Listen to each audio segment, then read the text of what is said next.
Good afternoon, everyone. Welcome to today's Tech Tuesday. My name is Vanessa, and I'm with ITS Communications. We're going to be talking about our LMS today. I don't know if you've ever taken training in our LMS before in the Wow Business Gateway, but we'll be learning about it, what's available, how to access it, and some of the features you may not even know exist in the LMS that can make your learning experience even better.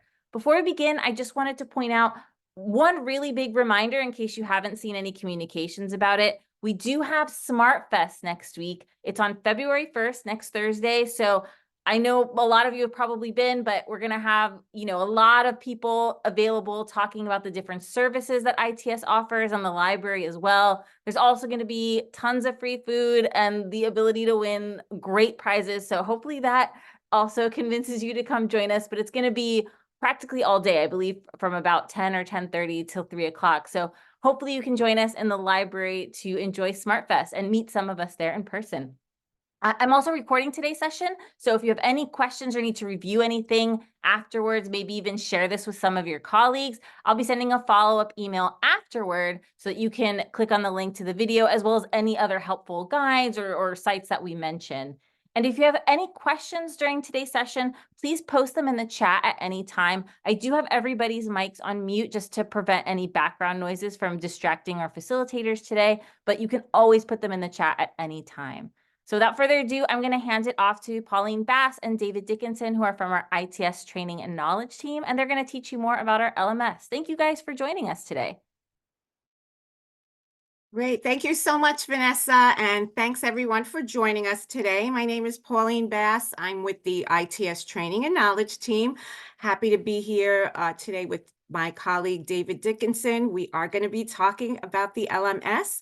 I'm going to share my screen, turn off my video to save some internet bandwidth and avoid distractions. And we'll go right into our presentation here. Okay, so we're going to be talking about how you can use the LMS to empower your learning. We have some new features that we have incorporated into our latest training materials. I'm going to take you through today our agenda, which will include what exactly is an LMS, its definition and purpose, how you can access the LMS. I have a navigation demo prepared for you, so we'll be going through that. And hopefully that will help you learn about some features that you might not have known about, or maybe the screen looks a little bit different from the last time that you might have accessed it. So going to make sure that you're aware of all the great features that we have for you. Then David will jump into why we on the ITS training team will be changing our development style for the courses that we develop going forward and why we're doing so. He'll take you through an overview of the new features that we have incorporated in some of our learning that is now being launched within the next few weeks, and some tips that we have for effective use, best practices, how to use the course materials to your best advantage, and we'll have plenty of time for some Q&A. Okay, so what is an LMS? Well, it is basically what it sounds like. It's a learning management system. That's what LMS stands for. And it is a learning repository, kind of takes you through from beginning to end. It's a portal that manages your entire learning process as you go through each step.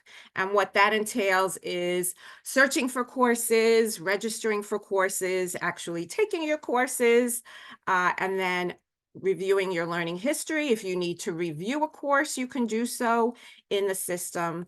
And the main purposes for the learning management system is so that you can access your courses, you can search for items. I'll show you exactly how you can do that. In some cases, you will be able to self-assign the courses. And the nice thing is that a lot of the self-paced training will be available to you at your convenience. You could take the courses anytime, anywhere, as long as you are signed in to the LMS. You'll also be able to revisit courses once you complete them. You know, sometimes you might want a refresher. You might say, hey, I remember learning about that. I want to refresh my memory on what that was all about, or you want to revisit a certain lesson or a topic. You can certainly do that even after you do complete your training. You can register, again, for self-registration. If the instructors have enabled that feature, you should be able to register for many courses yourself. Registration can also be done by your supervisor. If they feel that they want to assign a course to you, they can do so. You can also select your course date if you do happen to have any instructor-led events. They don't necessarily have to be in person. Those could be virtual events. They can be webinars, or they can actually be in-person sessions. We still do have some of those. And you can choose a date that's convenient for you through the LMS. Another nice thing is if there is a training that needs to be assigned on an institution-wide basis, we can automatically have those assigned to you. You shouldn't have to necessarily register, or your supervisor doesn't have to register individually one at a time. You will automatically get certain courses assigned to your learning plan. Another nice feature of the LMS is it does allow for tracking both on your end as a learner and on the instructor's end. You can see your learning history. This comes in handy, at times when you're doing your self-evaluations at the end of the year. You can remind yourself, oh, what courses did I take this year? You can take a look, remind yourself when you took the course. You can also print out certificates. It also ensures that we are compliant with any institution-wide training requirements, and we can track it. Somebody might ask us, hey, did so-and-so take the training? We can double check that and make sure that you or we are in compliance with all of the training. There are also reports available that allow supervisors to see who on their team has taken any training. That comes in handy again when they're trying to monitor compliance for any campus-wide requirements. And another nice thing about the LMS, and in all of our courses, we do have a survey attached to each course. We do love when we get feedback from all of you. It enables us to improve our courses, give you a better learning experience going forward. And I promise you, we do read them. We take into account, we take all of your comments under advisement. We keep our list. We know what's working, what's not working, what you like, what you don't like. And this allows us to make different changes through the next iteration of the training. So we keep all the feedback in mind as we move forward, and we go ahead and we make changes based on your comments. Okay. So how do you access the LMS? Well, there are two ways that you can go about getting into the LMS. One is to sign on to the Wild Business Gateway, or WBG, as it's referred to. You can go through to get to your learning page through the learning tile in the gateway. I'll be showing you a demo in just a moment. There's also a direct URL. You can go in directly into the SuccessFactors website, and you can get into your courses that way. And in the demo that I'm about to present to you, I'm going to explain how to log on. I'll show you all the homepage features, especially how to look at your learning assignments and how to navigate through that page, how you can start a course, how to recognize anything that's overdue. I'll show you how you can browse the catalog, how you can self-assign courses, register for courses, and also review the courses that you've completed if you want to print your certificate or keep your certificate in a folder just so that you have it for your records. Right, so I'm going to switch over. I do have a pre-recorded demonstration to save a little bit on time, and I'll take you through that. So I'll take you through the system here. Okay, so to launch your learning page, you would go into your browser. Chrome is the preferred browser. That's what we suggest. And you can go in through the Wild Business Gateway. So you just log into the gateway as you normally would, wbg.wild.cornell.edu. And then you'll select your institution. Okay, you'll put in your login credentials, and then you will click your login button.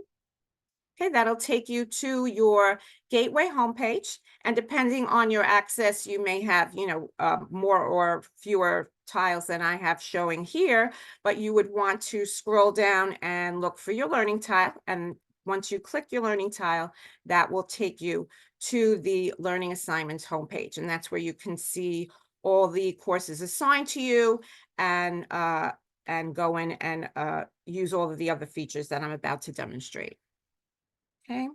The other way to log in is to go through directly into the Success Factors Learning Portal with their URL, and we'll share this with you in the follow-up email. Vanessa can include that so you know what it is, and then you can bookmark it if it's handy for you to do so. And then you'll log in, select your institution, put in your login credentials, and log in that way. So that's the alternate way to get in if you don't want to go through the WA Business Gateway. Okay. So now that we're on our learning homepage, my learning assignments page, there are a number of features here. I'm going to take you through them and explain just how you can use all of these to your best advantage. So right here, you'll notice that this is my default view here. If you would prefer to switch over to a list view of your courses to condense the assignments that you see on your page, you can just click the icon here. That'll switch over to the list view. But if you want to go back to the card view, you can just go back to that way. So you do have options based on your preferences, how you would like to lay out your page. If you want to condense this entire tile, this is called the My Learning Assignments tile, which contains all of your learning assignments. You can collapse it by clicking on the little arrows here, and that's going to collapse the whole thing so that if you just want to see anything that's overdue, you can click on that and it'll quickly show you what's overdue, what's due next, and what's due later, what you still have time to complete. Okay, I'm going to go back to the default view here. If you know or you have a specific course that you're looking for, in my case here, I have dozens and dozens of courses assigned to my learning plan. Sometimes you might have the same kind of situation, and you just want to quickly get to a course that you know is on your learning plan. You can type in the name of the course or some keywords about the course that you're looking for. In my example here, I looked for my Ariba training. And in this case, I've also already completed the training, but I still have to complete the survey. It's pending. So that's what's showing here. Okay. There are other ways to customize the view on your page as well. You can refine your selections by clicking on Select All here.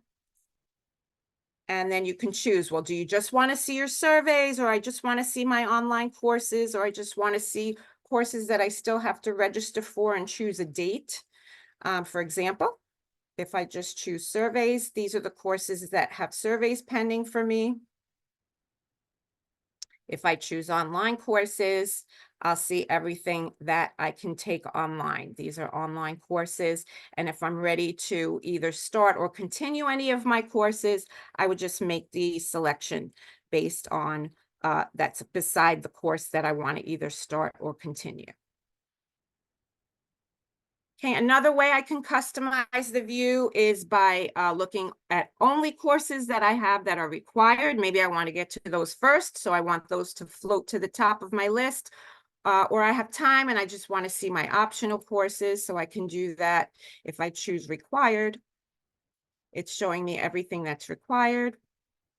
If I choose optional, it's going to display only my optional courses. And then I can choose the course that I want to either continue, start, or whatever the option is that shows up here.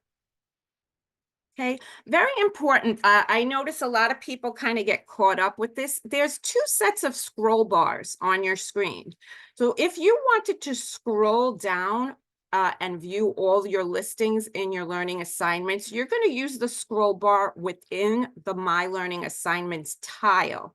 Okay, the second scroll bar is actually for the entire page, and that one is found all the way over to the right.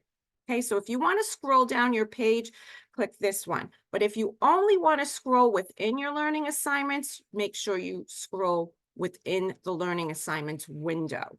Okay, a lot of people get caught up on that. Say, I can't see what I'm looking for. And it's usually because you're using the wrong scroll bar.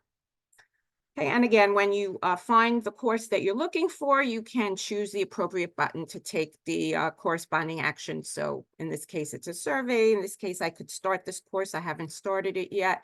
This one is in flight, so I've already started it. If I wanted to, I could continue. Right, moving over to the history tile. This is where you're going to be able to view all the courses that you've taken in your learning history. Okay. To do so, you can click the View All link here. And if you wanted to print out a copy of your course completion certificate, you would click on the little printer icon. Another option you have when you're looking at your history, which is also referred to as completed work, you can click right on a course title, and that will give you more choices related to that title. In this case, I could view some details about the course. This is another way that I could print the course certificate. And very important, this is where I can review the content. If I want to take the course again and review the content, maybe go through some lessons, or check up on some resources that might have been mentioned in the course, I could review the content that way. Right. If you know that there's a specific course, maybe you've been here for years and years and you've completed dozens and dozens of courses, you can search for a specific course directly in the title field. In my example here, I just wanted to display the fishing course, and then I can just view all my options and print a certificate for that one. All right. Over on the links tile, this is where, if you happen to be a supervisor and you're authorized to approve training for your staff, and that would be in the case where it needs to be approved. Most of our courses don't require the supervisor to approve the registration, but there are areas where they do have that the user or the learner can only register if their supervisor approves it. So if you as a supervisor go to the approval link, you will be able to see all of the pending approvals here and those that are waiting for you in order for them to register. Okay, I know a lot of people aren't aware that this is available. Another nice feature here, if you are have the authorization, you can run learning reports for yourself or your direct reports if you click on the reports. One that can be particularly helpful that we strongly recommend is the item status report. This comes in handy, for example, if you want to check who on your staff has completed a certain training. There are a lot of required trainings that we need to take, and maybe you want to see who is in compliance, who's still waiting, when they completed it, who has started it, and that kind of thing. You can go to your item status report and run it for yourself or for your direct reports. Okay. In the self-assignment tab, you can see all the courses that you have self-assigned. If you click it, it will expand the selections. And again, here, if you want to see everything that you've self-assigned, you would use the downward arrow. You would not scroll. The scroll bar isn't going to help you in this tile. You're going to actually have to click on the arrow. Okay, and if I collapse that, we can move on to the Find Learning. So this is very important. This is where you can browse the course catalog. A lot of times people think that they can search up here at the very top because maybe intuitively you would think, oh, this is where I'm going to search for my courses, but you do need to navigate yourself to the Find Learning tile. You can do that. If it doesn't appear on your screen, you can scroll it down to get to this tile, Find Learning. And there's a couple of ways that you can search. If you want to browse the entire course catalog, you can do so this way. And then you can choose to browse by what we call category. Category just refers to the type of course or the catalog that that course belongs to. The catalog that the courses that my team works on is the information technologies and services. If you wanted to, though, search for another category such as environmental health and safety, you would click on that and you can browse that way, and then you can view the courses. Also, if you wanted to view the HR courses, you would click on the human resources category, and then you could see all of the courses that they have to offer. You can also, if the course is available for online learning, you can start a course if it's there, if that link shows. You can assign it to yourself and then choose a course date if you see that option. In some cases, you may need to finish some prerequisites before you can register. You can view the prerequisites for any courses where that applies. You can refine these results. If you just want to see the online options, you can do so. If you want to see the instructor-led, and that could also, doesn't necessarily have to be in person, you can choose that. Okay, so lots of customization, lots of ways to search. If you know exactly what course you're looking for, you don't have to browse the entire catalog. You can simply search directly from this homepage here. In my example here, I searched for the E-Time for Supervisors course and then click search. And then that course shows up. In my case, I've already started it, so I have the option here to continue from where I left off. Okay, moving down the page, if you want to view any curricula, you can click on your My Curricula tile. It shows you those that have been completed will have the green check mark. Anything that hasn't been completed will be blank. If you want to see the components of that curriculum, you can click on it and it will list that out for you. Okay, and finally on the learning page, down in the lower corner, you would have to use your scroll bar, the outer scroll bar, to see this if you haven't collapsed all the tiles on your screen.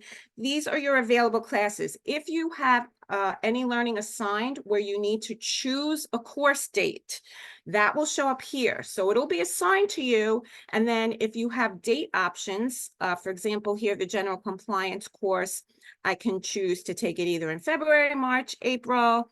If I want to choose and register for the February one, I'll just click on that date. And then it'll give me some more details and I can go ahead and register myself. Okay, and that's just a little navigation overview of the homepage. Does anyone have any questions about that before I hand it off to David?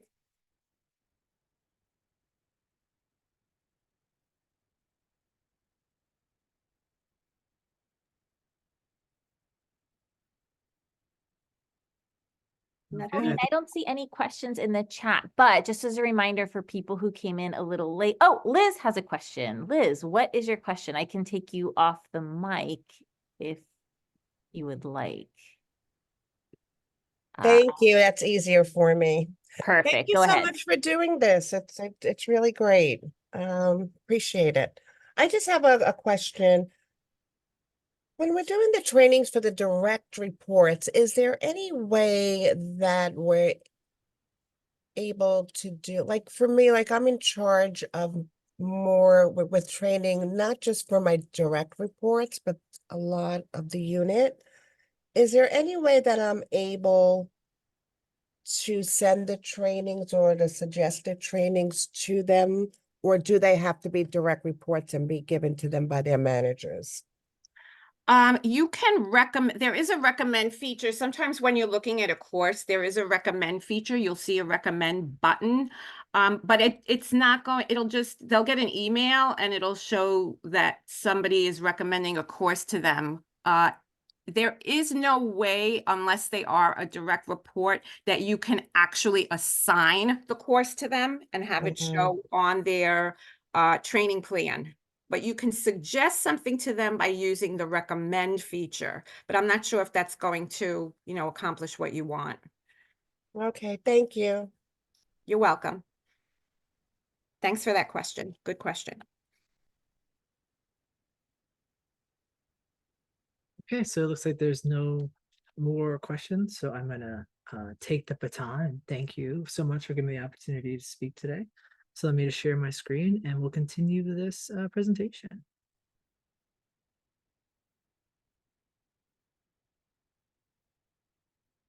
Okay, so really, we just talked a whole lot about like what the LMS is and what it does. And I just wanted to kind of shift our focus a little bit and kind of talk about the why, specifically why, we have been trying to elevate some of our learning. So when I first started, I think we all kind of took a moment to really just look at the content we were making, the content that was possible, and we identified a couple of shortcomings in the LMS, shortcomings with some of the tools we had. So we really looked for ways to create a better learning experience. And we do this really focusing on what adult learning theory is. And just to not get too much in the weed, I always say this is like my 7th grade science teacher example, like a professional scientist might be like, well, that's true, but it's more nuanced and it's deeper than that. So this is my quick kind of overview of adult learning theory that somebody will be like, it's true, but it's more nuanced. So if you ever want to have a more nuanced conversation, I'm always available. But this is really what it breaks down to. One of my biggest pet peeves is when people are creating learning for adults is they use the word pedagogy a lot. And really, pedagogy is the method of how truly children learn. And children learn significantly different than the way adults learn. It really comes down to a motivation. What motivates children to learn, I mean, they're again very nuanced, but basically is they learn because they have to, right? They have to go to school. That's their responsibility. They're told they'll learn this, they're told to learn that. To progress to 2nd grade, you gotta go, then you go to 3rd grade, then you go to 4th grade. So it's really more of like, I have to do these things. And adults don't play that kind of game. Now you might say, well, I've been told by my supervisor to learn this new system or take this new course. Yeah, you're still told sometimes to take learning, but that's not what's motivating you to learn. Adults learn much more intrinsically. They have to be really engaged in the content, want to learn the content, and really participate in the content is what adult learning theory is really all about. So what we did was we looked at the kind of content we had, the kind of content we wanted to create, find different third-party tools to help fill in some of those gaps. And this is kind of some of the things we decided to do. So we wanted to create much more engaging, interactive content, right? So by infusing these dynamic features into the LMS, we're really providing a platform for adult learners to take control of their own learning, to be engaged in their own learning, to make decisions of how they consume their own learning, right? We all know that there are multiple different modalities in learning. There's visual, there's audio, there's reading, there's all these different kind of kinesthetics, right? And we would, and professionals would argue that, even though you might be more one than the other, like some people might be more visual than others, we all learn in with all our modalities. So really hitting all these modalities becomes really important. And these are just some of the examples of what we were able to sort of bring to the table, a little bit more smooth, a little bit cleaner. Interactive blocks, and we're going to go over each one of these pretty quickly, show some scenarios, show some examples, but interactive blocks, scenario-based learning, label graphics, embedded media, and really there's so much more, but these are the ones that we highlighted. So what is an interactive block, right? An interactive block can be something as simple as what we see here, which is the simple accordion, which allows the learner to go in, kind of see what they want to learn, drop it down, read it for themselves, but kind of, again, we're bringing you into the learning experience.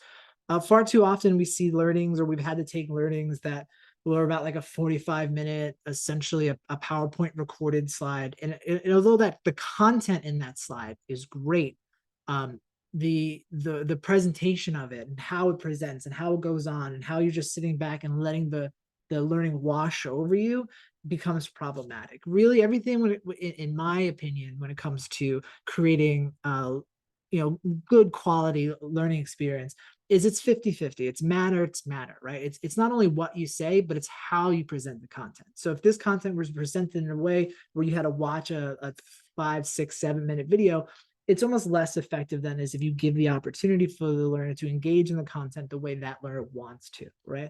Now, no one's suggesting that really good design makes up for really poor content, but I've seen so many times that really great content gets disrupted by poor design. So something as simple as an accordion block. Below that are, this is a simple tabs where you can go back and forth. There can be videos embedded. The content can be flown based on how the user wants to use it. And even something as simple as a flashcard, right? The flashcards are really simple. You flip it over to see what it is. And really something even like the flashcards, even though they're a different way, they're the same basic concept where you're choosing and being presented information. Even the subtleties are different. A lot of times what happens is humans, as our minds, we sort of block out things that are repetitive. I always like to describe it as we all had that roommate at one point in our lives that would just not smell all that great, right? Whether it was too much Axe spray, whether it was too much perfume, whatever the case was, they fail to recognize that they don't smell particularly good, and that happens because humans, right? We too often block out the things that we're constantly smelling to smell over that. So even switching these up and presenting them a little bit different way kind of breaks that repetitiveness and allows the user to and the learner to engage better into the content. So this is scenario block. We have two basic ways we can create a scenario block. There's like a yes and no, like you presented a question, you provide an answer, and you get feedback based on that question, which is what this example is. And there's also a little bit more complicated one, which is more of a choose your own adventure. Whereas if you choose an option, that option opens the door for different options. And this is a really strong way of learning because it really pulls in one of that strong pillar of adult learning theory where you have to pull in real world examples, like how is this going to affect you in your everyday life? How can you learn from a very specific scenario? So these are harder to design because the key is that scenario has to be practical, it has to be doable, it has to be real, and it has to be effective. So it creates a little bit more of a challenge, but can be so effective on an adult learner to pull that in. So in this case, they're presented with a question. This question has three possibilities, and based on choosing the answer, these could be correct answers, or they could be sort of gray areas where if you do this, this happens, or if you say this, this happens. You're presented with some kind of feedback. In this case, if feedback wasn't great, this person's clearly unhappy, and you've learned a different way to move on. A sorting activity is exactly what it is, but what the beauty of this is twofold. The first idea is that it's a way of giving you a knowledge check, which is a way of seeing how you're doing in the content for yourself. Like there's no data collection, there's no score, there's no nothing. It's just how you're doing without necessarily pandering to you and saying, here's a knowledge check. Please take this A, B, C, D question. It allows you to check your knowledge in a different way, and also really creates a tactical way of learning. You're physically moving things around, you're thinking, you're putting things in piles and organizing. It's a way of really getting you back more engaged into the content. So something as simple as when it's right, and when it's wrong, it shakes it off, and when it's right, you get a little check, right? Another great way of learning is labeled graphics. We can do this in a couple of different ways, but the beauty of this is presenting a lot of information in a small amount of area. So it's what could have been a 4-minute video is now a label graphic that you can choose what you want to look at. So what pulls your eye the most? So in this case, I think the first one, you click the icon reveals information. So that's the navigation button. But for some people, maybe they go for the employee time. They're more interested in that first. They go through that. Really creates an opportunity again for that learner to be engaged in the learning, provide active learning, and not necessarily passively letting the content sort of wash over them. And the final thing we're going to show today, what kind of different things we're bringing in, is what we call embedded media.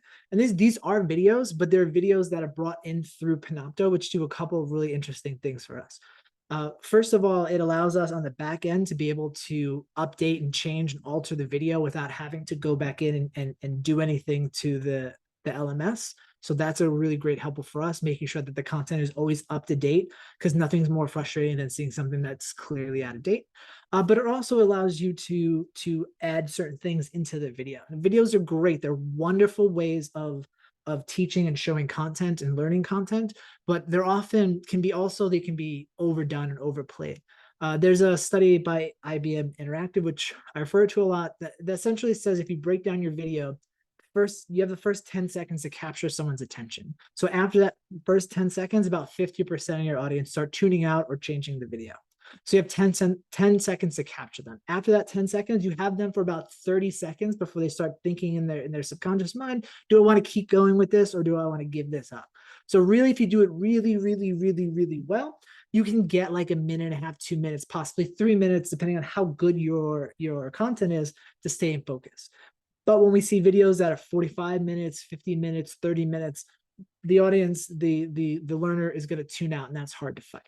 So one ways we can do that again is creating shorter, quicker, more to the point videos. And by embedding these videos, Panopto gives us this ability to, you can search by the content. So you can quickly see what content is in the video. And maybe you're more interested in one thing or the other. You don't care about one thing or the other. It allows you to skip ahead based on the topic. And each one of these topics are broken down to 7 seconds, 10 seconds, 18 seconds, 20 seconds, the most, to keep the content flowing. Now, some of the content doesn't allow for that. It's just too technical. You have to just sort of push to that limit as much as you can. But when you can kind of work over this. The other thing it allows us to do is allows us to search video for specific. So if you're coming back to the video and you remembered something, you wanted to cap to it, you can type it in and it can show you where that specific phrase shows up into the video, and you can search by it.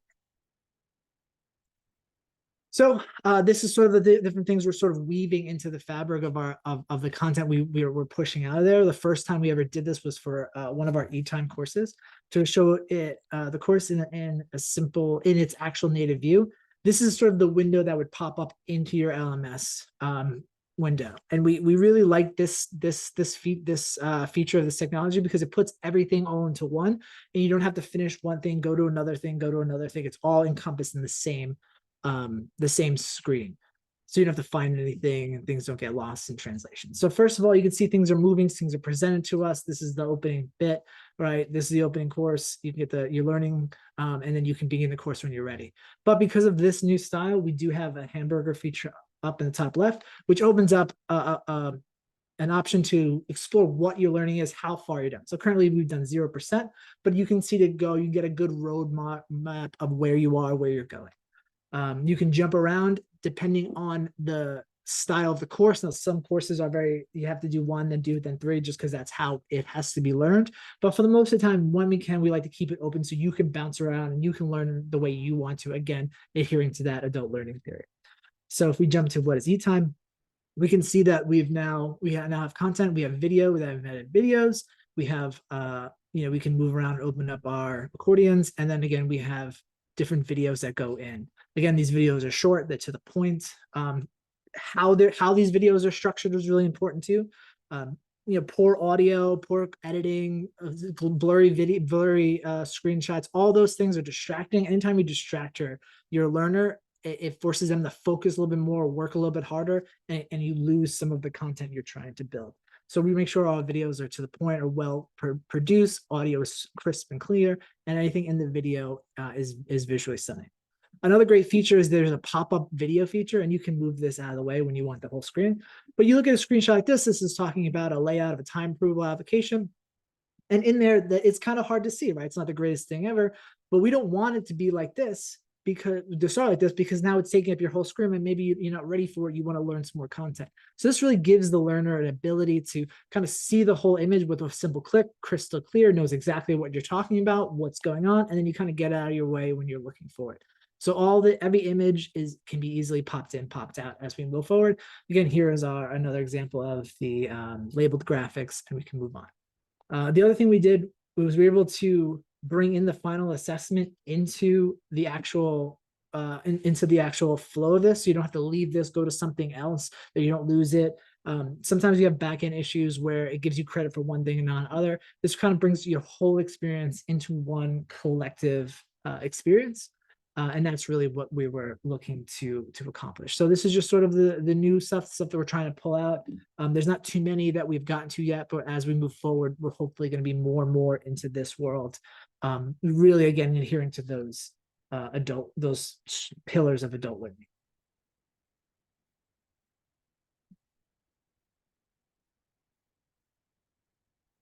And with that, I think we'd like to open up the floor for some of the remaining time we have left to answer any questions, concerns you might have. And looks like we do have one in the chat.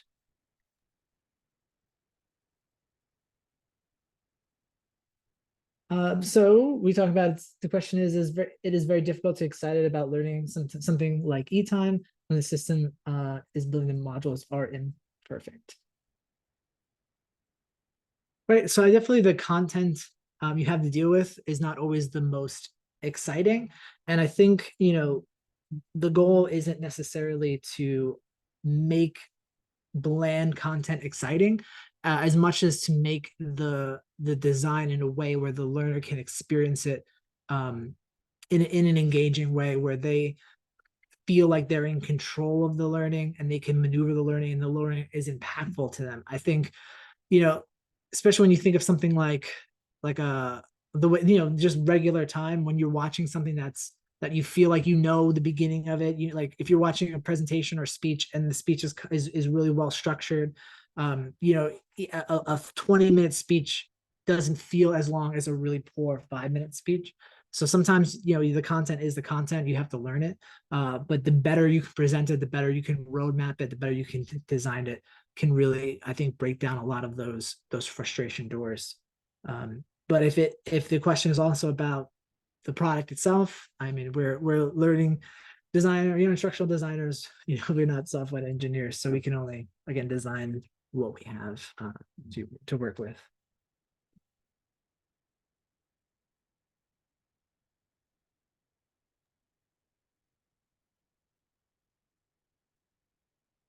So do you have any other questions we can talk about in this moving forward?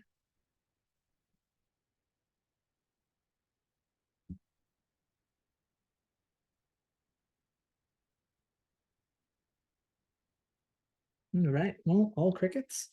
So I'm gonna pass the baton back over and switch and let Pauline take us to the end.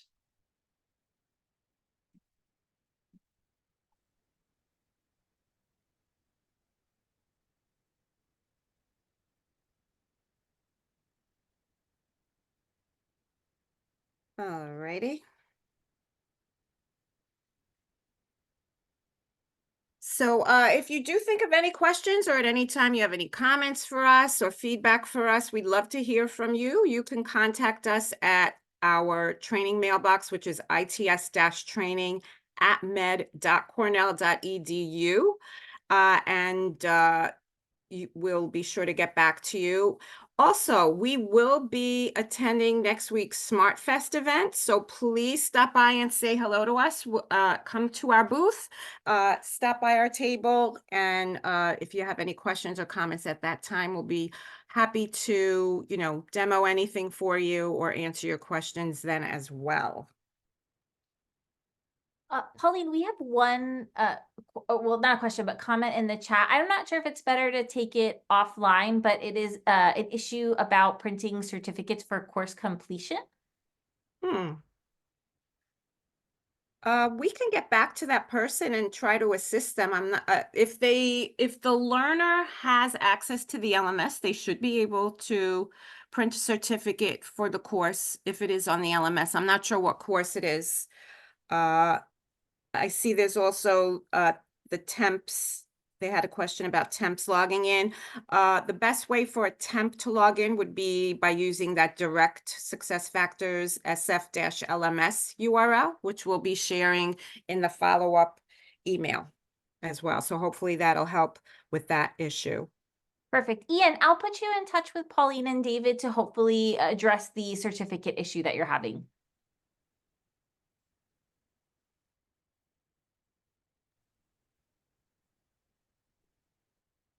Right? No other questions?